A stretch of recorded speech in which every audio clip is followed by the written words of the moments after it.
وما أبرئ نفسي إن النفس لأمارة بالسوء إلا ما رحم ربي إن ربي غفور رحيم. وقال الملك ائتوني به أستخلصه لنفسي فلما كلمه قال إنك اليوم لدينا مكين أمين. قال اجعلني على خزائن الأرض إني حفيظ عليم. وكذلك مكنا ليوسف في الأرض يتبوأ منها حيث يشاء نصيب برحمتنا من نشاء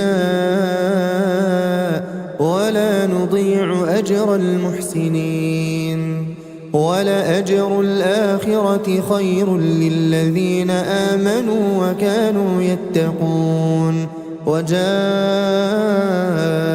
إخوة يوسف فدخلوا عليه فعرفهم وهم له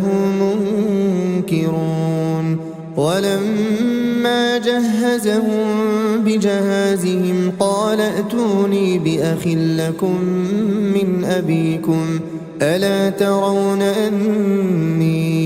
أوفي الكيل وأنا خير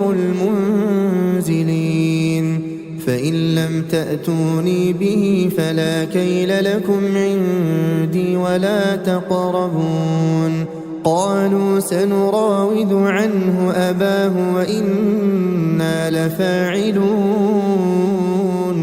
وقال لفتيانه جعلوا بضاعتهم في رحالهم لعلهم يعرفونها إذا انقلبوا إلى أهلهم لعلهم يرجعون. فلما رجعوا إلى أبيهم قالوا يا أبانا منع منا الكيل فأرسل معنا أخانا نكتل وإنا له لحافظون. قال هل آمنكم عليه إلا كما أمنتكم على أخيه من قبل فالله خير حافظا وهو أرحم الراحمين. ولما فتحوا متاعهم وجدوا بضاعتهم ردت إليهم قالوا يا أبانا ما نبغي هذه بضاعتنا ردت إلينا ونمير أهلنا ونحفظ أخانا ونزداد كيل بعير ذلك كيل يسير. قال لن أرسله معكم حتى تؤتون موثقا من الله لتأتونني به إلا أن يحاط بكم. فلما آتوه موثقهم قال الله على ما نقول وكيل. وقال يا بني لا تدخلوا من باب واحد وادخلوا من أبواب متفرقة وما أغني عنكم من الله من شيء إن الحكم إلا لله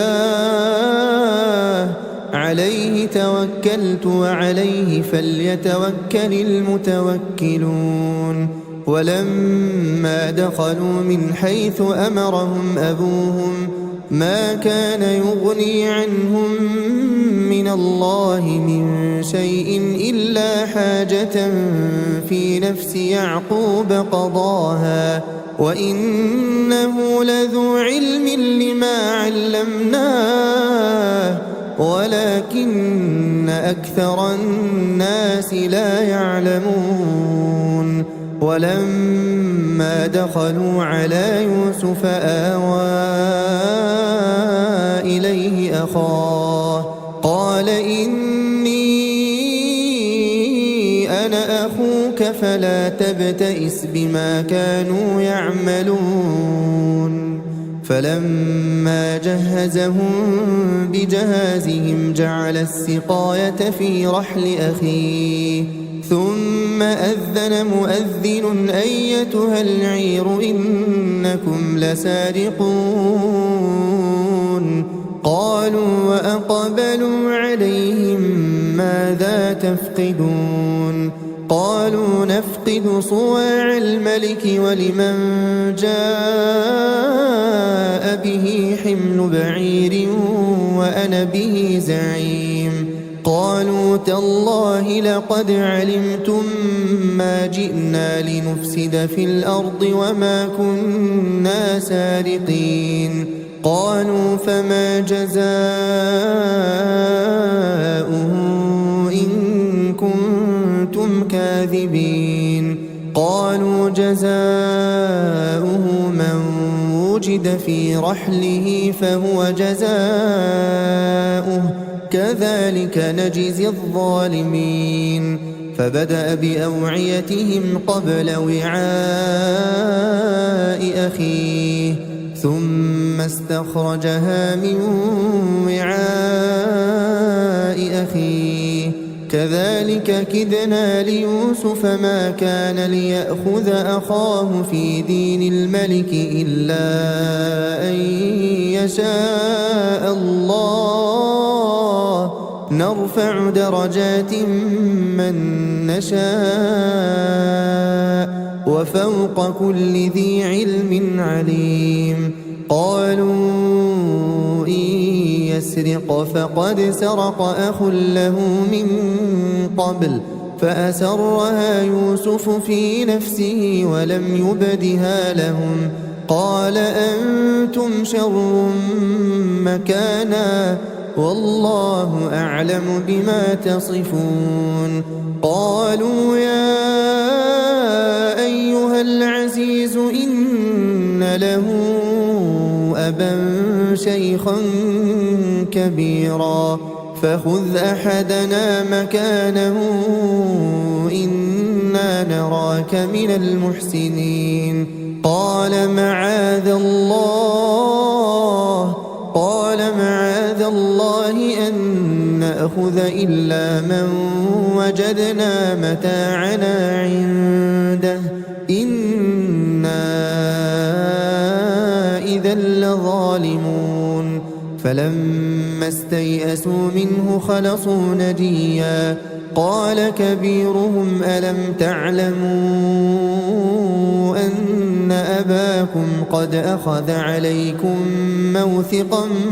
من الله ومن قبل ما فرطتم في يوسف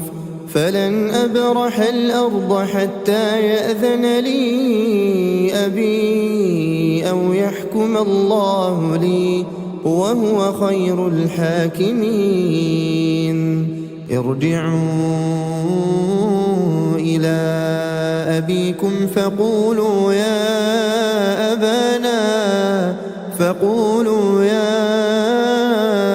أبانا إن ابنك سرق وما شهدنا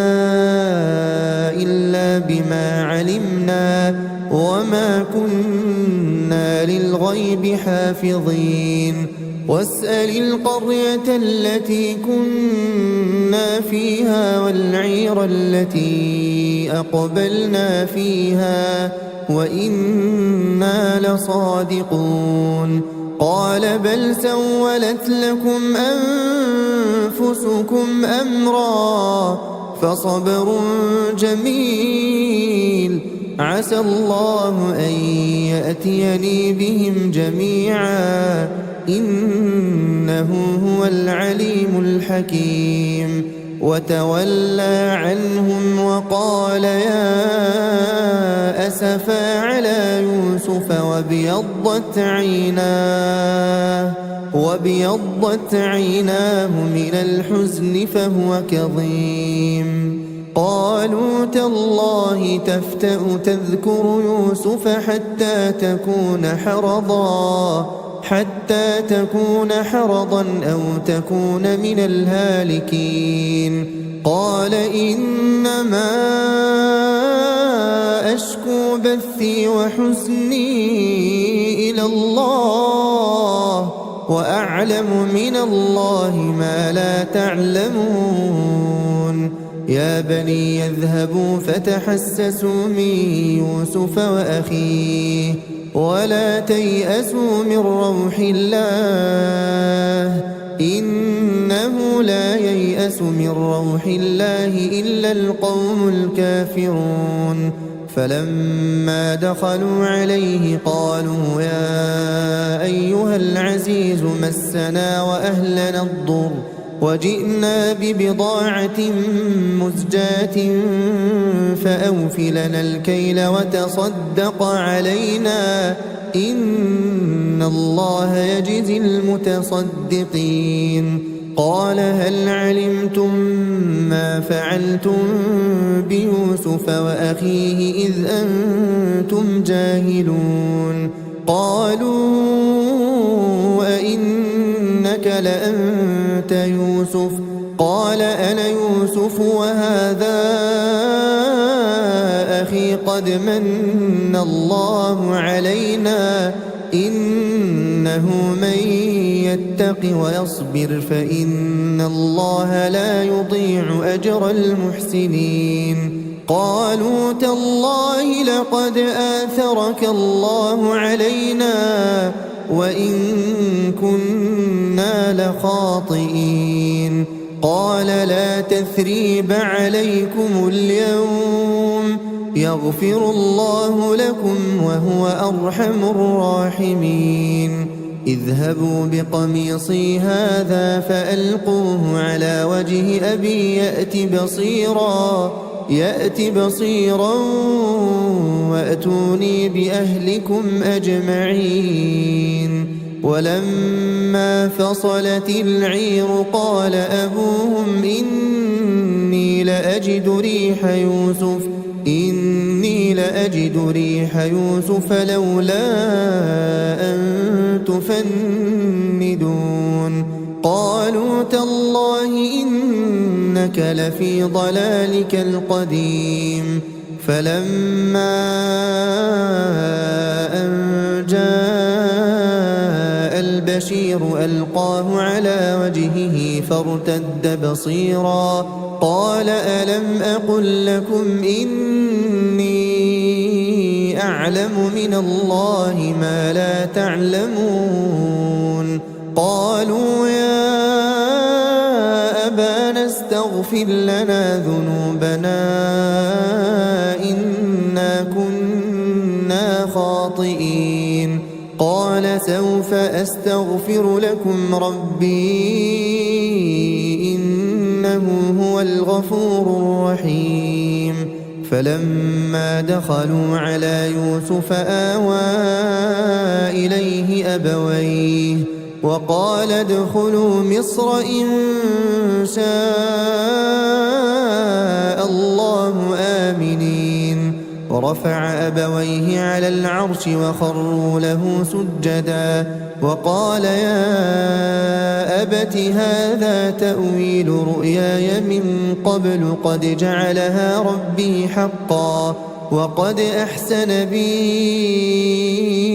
إذ أخرجني من السجن وجاء بكم من البدو من بعد أن نزغ الشيطان بيني وبين إخوتي إن ربي لطيف لما يشاء إنه هو العليم الحكيم رب قد آتيتني من الملك وعلمتني من تأويل الأحاديث فاطر السماوات والأرض أنت وليي في الدنيا والآخرة توفني مسلما وألحقني بالصالحين ذلك من أنباء الغيب نوحيه إليك وما كنت لديهم إذ أجمعوا أمرهم وهم يمكرون وما أكثر الناس ولو حرصت بمؤمنين وما تسألهم عليه من أجر إن هو إلا ذكر للعالمين وكأين من آية في السماوات والأرض يمرون عليها وهم عنها معرضون وما يؤمن أكثرهم بالله إلا وهم مشركون أفأمنوا أن تأتيهم غاشية من عذاب الله أو تأتيهم الساعة بغتة وهم لا يشعرون قل هذه سبيلي أدعو إلى الله على بصيرة أنا ومن اتبعني وسبحان الله وما أنا من المشركين وما أرسلنا من قبلك إلا رجالا نوحي إليهم من أهل القرى أفلم يسيروا في الأرض فينظروا كيف كان عاقبة الذين من قبلهم ولدار الآخرة خير للذين اتقوا أفلا تعقلون حتى إذا استيأس الرسل وظنوا أنهم قد كذبوا جاءهم نصرنا فنجي من نشاء ولا يرد بأسنا عن القوم المجرمين لقد كان في قصصهم عبرة لأولي الألباب ما كان حديثا يفترى ولكن تصديق الذي بين يديه وتفصيل كل شيء وهدى ورحمة لقوم يؤمنون بسم الله الرحمن الرحيم ألف لام ميم را تلك آيات الكتاب والذي أنزل إليك من ربك الحق ولكن أكثر الناس لا يؤمنون الله الذي رفع السماوات بغير عمد ترونها ثم استوى على العرش وسخر الشمس والقمر كل يجري لأجل مسمى يدبر الأمر يفصل الآيات لعلكم بلقاء ربكم توقنون وهو الذي مد الأرض وجعل فيها رواسي وأنهارا ومن كل الثمرات جعل فيها زوجين اثنين يغشي الليل النهار إن في ذلك لآيات لقوم يتفكرون وفي الأرض قطع متجاورات وجنات من أعناب وزرع ونخيل صنوان وغير صنوان يسقى بماء واحد ونفضل بعضها على بعض في الأكل إن في ذلك لآيات لقوم يعقلون وإن تعجب فعجب قولهم أإذا كنا ترابا أإنا لفي خلق جديد أولئك أولئك الذين كفروا بربهم وأولئك الأغلال في أعناقهم وأولئك أصحاب النار هم فيها خالدون ويستعجلونك بالسيئة قبل الحسنة وقد خلت من قبلهم المثلات وإن ربك لذو مغفرة للناس على ظلمهم وإن ربك لشديد العقاب ويقول الذين كفروا لولا أنزل عليه آية من ربه إنما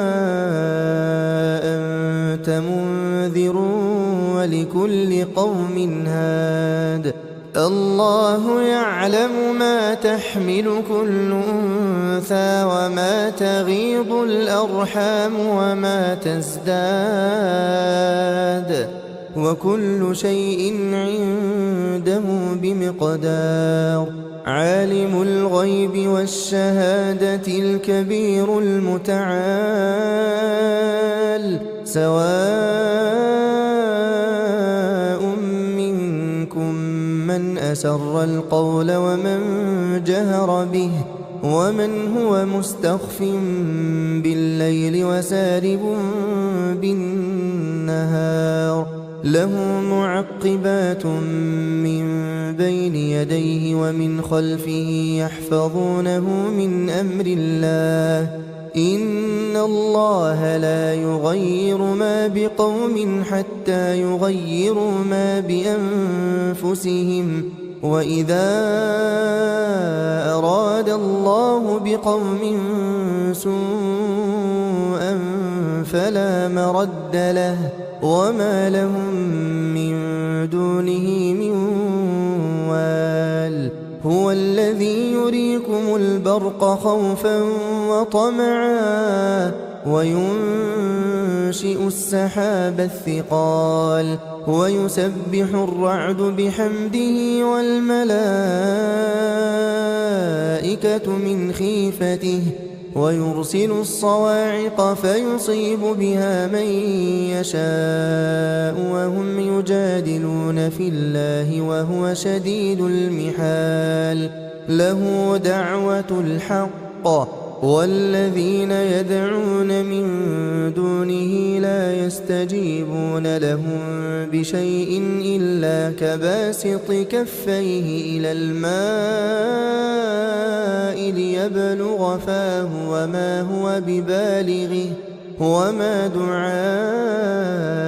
الكافرين إلا في ضلال ولله يسجد من في السماوات والأرض طوعا وكرها وظلالهم بالغدو والآصال قل من رب السماوات والأرض قل الله قل أفاتخذتم من دونه أولياء لا يملكون لأنفسهم نفعا ولا ضرا قل هل يستوي الأعمى والبصير أم هل تستوي الظلمات والنور أم جعلوا لله شركاء خلقوا كخلقه فتشابه الخلق عليهم قل الله خالق كل شيء وهو الواحد القهار أنزل من السماء ماء فسالت أودية بقدرها فاحتمل السيل زبدا رابيا ومما يوقدون عليه في النار ابتغاء حلية أو متاع زبد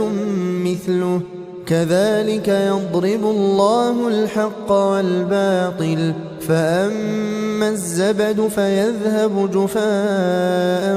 وأما ما ينفع الناس فيمكث في الأرض كذلك يضرب الله الأمثال للذين استجابوا لربهم الحسنى والذين لم يستجيبوا له لو أن لهم ما في الأرض جميعا ومثله معه لافتدوا به أولئك لهم سوء الحساب ومأواهم جهنم وبئس المهاد أفمن يعلم أنما أنزل إليك من ربك الحق كمن هو أعمى إنما يتذكر أولو الألباب الذين يوفون بعهد الله ولا ينقضون الميثاق والذين يصلون ما أمر الله به أن يوصل ويخشون ربهم ويخافون سوء الحساب والذين صبروا ابتغاء وجه ربهم وأقاموا الصلاة وأنفقوا مما رزقناهم سرا وعلانية ويدرؤون بالحسنة السيئة أولئك لهم عقبى الدار جنات عدن يدخلونها ومن صلح من آبائهم وأزواجهم وذرياتهم والملائكة يدخلون عليهم من كل باب سلام عليكم بما صبرتم فنعم عقبى الدار والذين ينقضون عهد الله من بعد ميثاقه ويقطعون ما أمر الله به أن يوصل ويفسدون في الأرض أولئك لهم اللعنة ولهم سوء الدار الله يبسط الرزق لمن يشاء ويقدر وفرحوا بالحياة الدنيا وما الحياة الدنيا في الآخرة إلا متاع ويقول الذين كفروا لولا أنزل عليه آية من ربه قل إن الله يضل من يشاء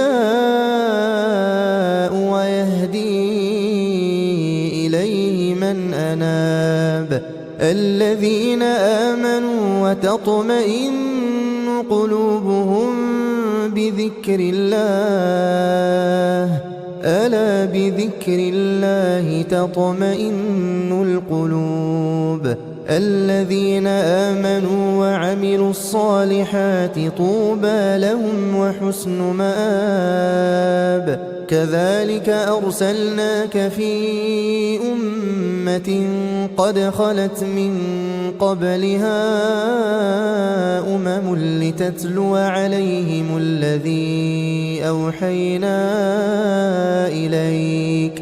لتتلو عليهم الذي أوحينا إليك وهم يكفرون بالرحمن قل هو ربي لا إله إلا هو عليه توكلت وإليه متاب ولو أن قرآنا سيرت به الجبال أو قطعت به الأرض أو كلم به الموتى بل لله الأمر جميعا أفلم ييأس الذين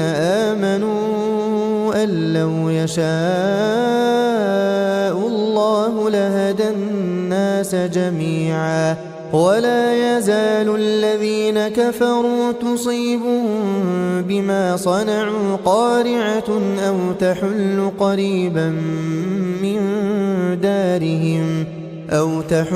قريبا من دارهم حتى يأتي وعد الله إن الله لا يخلف الميعاد. ولقد استهزئ برسل من قبلك فأمليت للذين كفروا ثم أخذتهم فكيف كان عقاب. أفمن هو قائم على كل نفس بما كسبت وجعلوا لله شركاء قل سموهم أم تنبئونه بما لا يعلم في الأرض أم بظاهر من القول بل زين للذين كفروا مكرهم وصدوا عن السبيل ومن يضلل الله فما له من هاد. لهم عذاب في الحياة الدنيا ولعذاب الآخرة أشق وما لهم من الله من واق. مثل الجنة التي وعد المتقون تجري من تحتها الأنهار أكلها دائم وظلها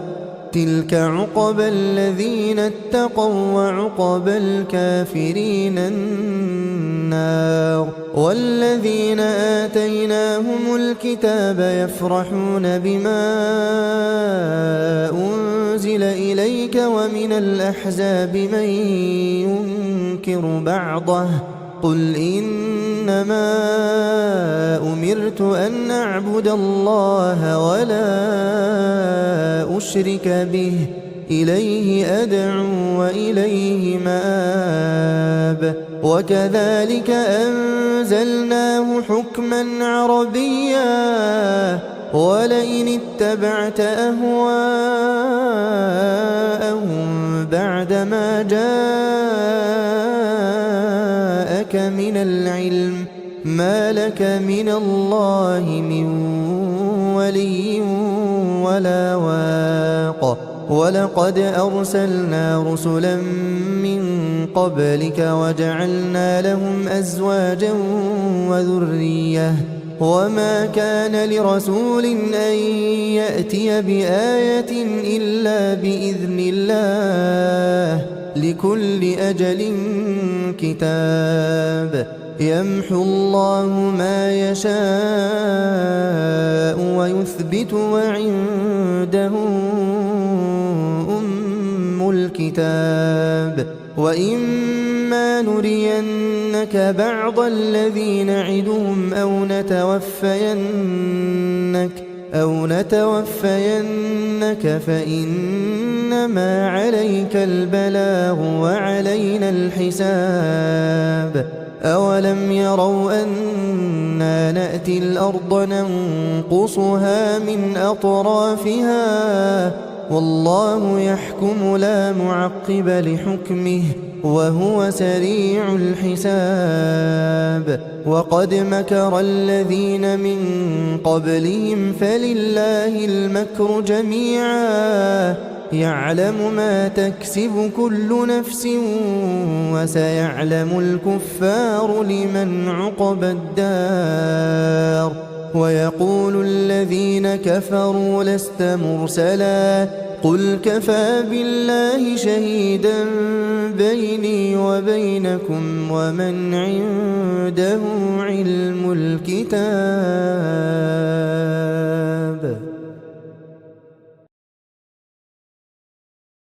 بسم الله الرحمن الرحيم. ألف لام را كتاب أنزلناه إليك لتخرج الناس من الظلمات إلى النور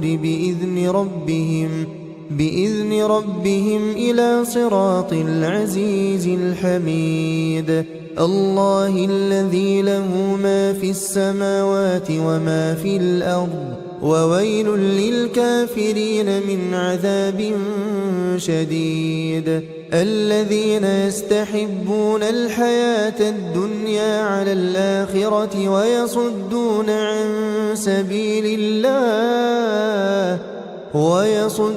عن سبيل الله ويبغونها عوجا، أولئك في ضلال بعيد. وما أرسلنا من رسول إلا بلسان قومه ليبين لهم، فيضل الله من يشاء ويهدي من يشاء، وهو العزيز الحكيم. ولقد أرسلنا موسى بآياتنا أن أخرج قومك من الظلمات إلى النور وذكرهم بأيام الله، إن في ذلك لآيات لكل صبار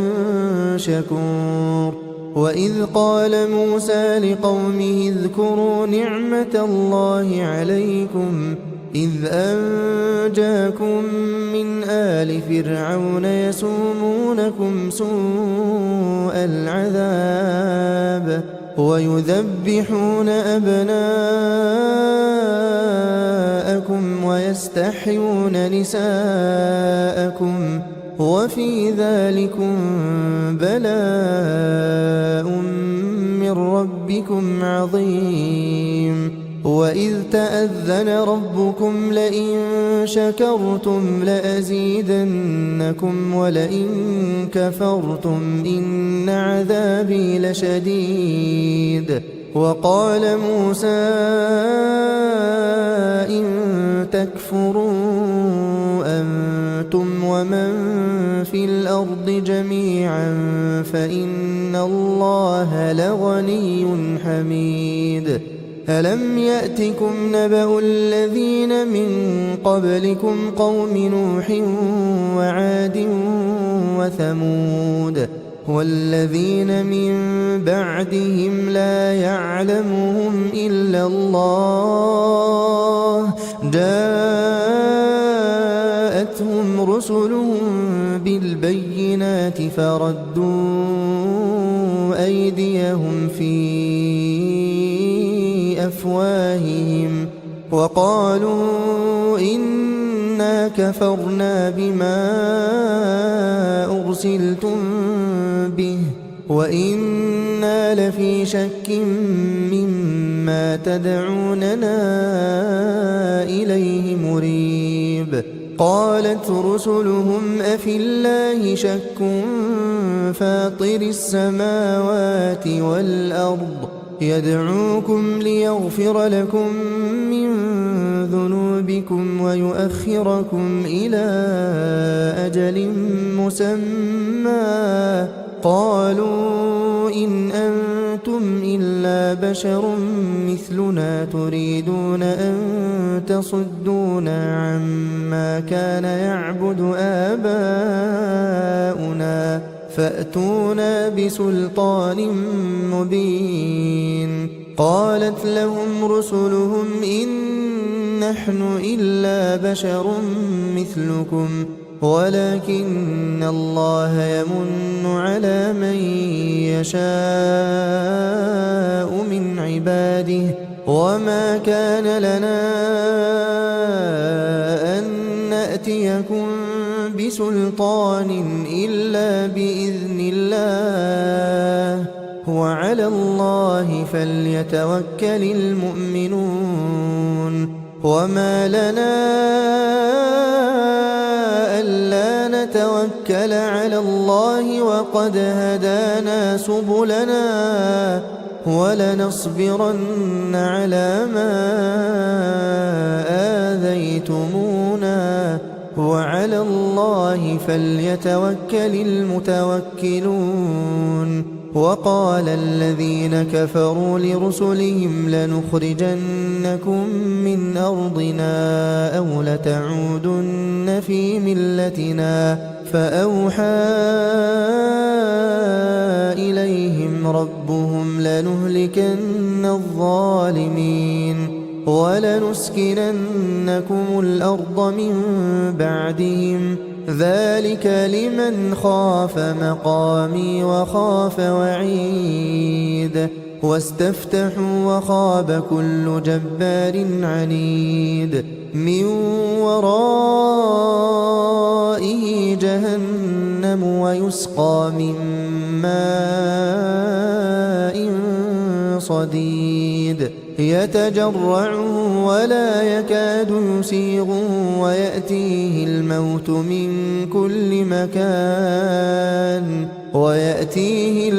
من كل مكان وما هو بميت ومن ورائه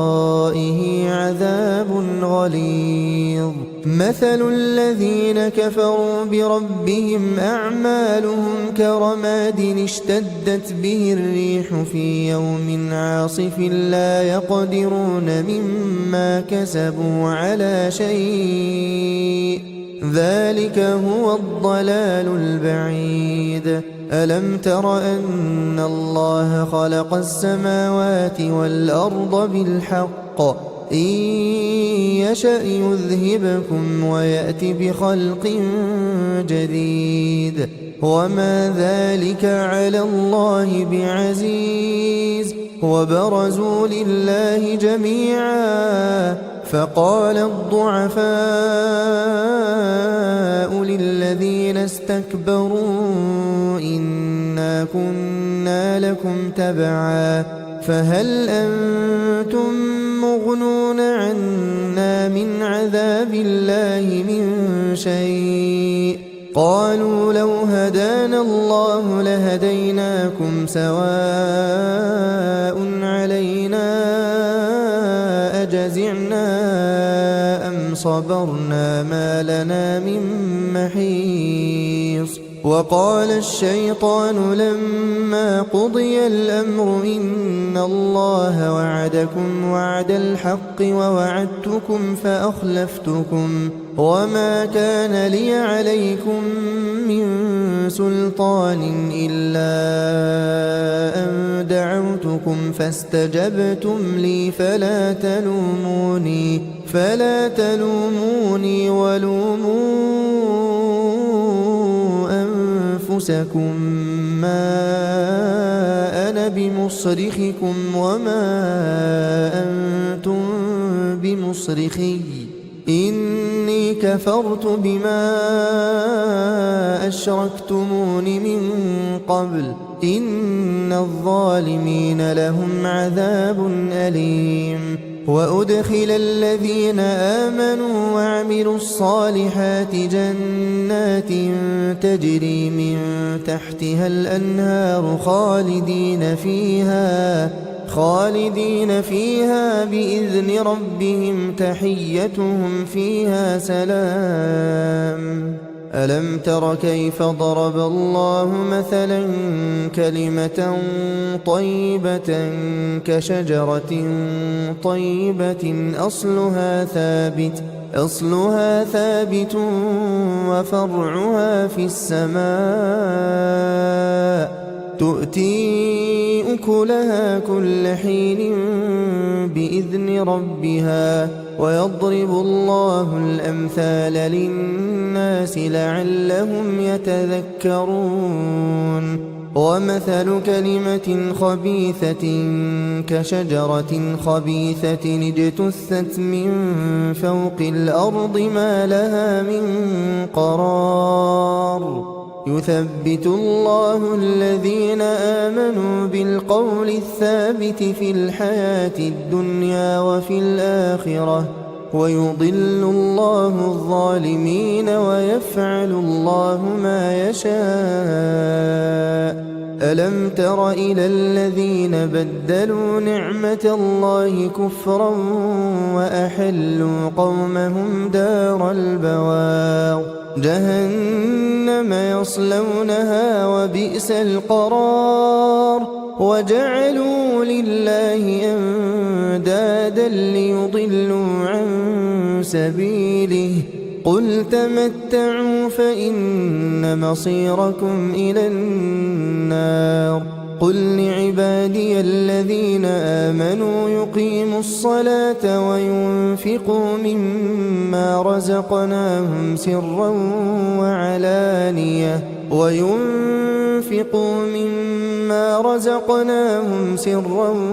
وعلانية من قبل أن يأتي يوم لا بيع فيه ولا خلال الله الذي خلق السماوات والأرض وأنزل من السماء ماء فأخرج به من الثمرات رزقا لكم وسخر لكم الفلك لتجري في البحر بأمره وسخر لكم الأنهار وسخر لكم الشمس والقمر دائبين وسخر لكم الليل والنهار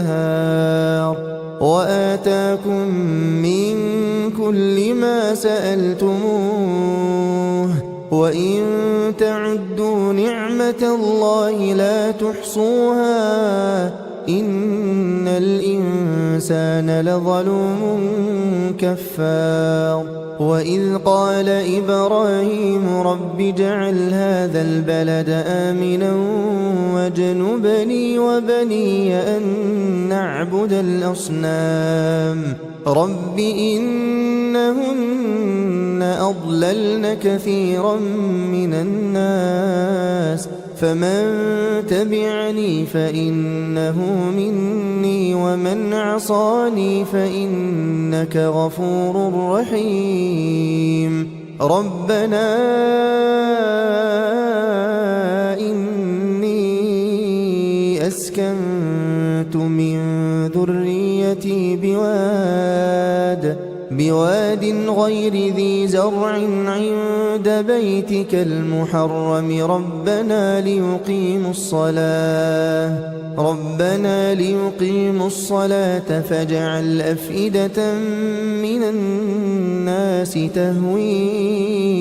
إليهم وارزقهم من الثمرات لعلهم يشكرون ربنا إنك تعلم ما نخفي وما نعلن وما يخفى على الله من شيء في الأرض ولا في السماء الحمد لله الذي وهب لي على الكبر إسماعيل وإسحاق إن ربي لسميع الدعاء رب اجعلني مقيم الصلاة ومن ذريتي ربنا وتقبل دعاء ربنا اغفر لي ولوالدي وللمؤمنين يوم يقوم الحساب ولا تحسبن الله غافلا عما يعمل الظالمون إنما يؤخرهم ليوم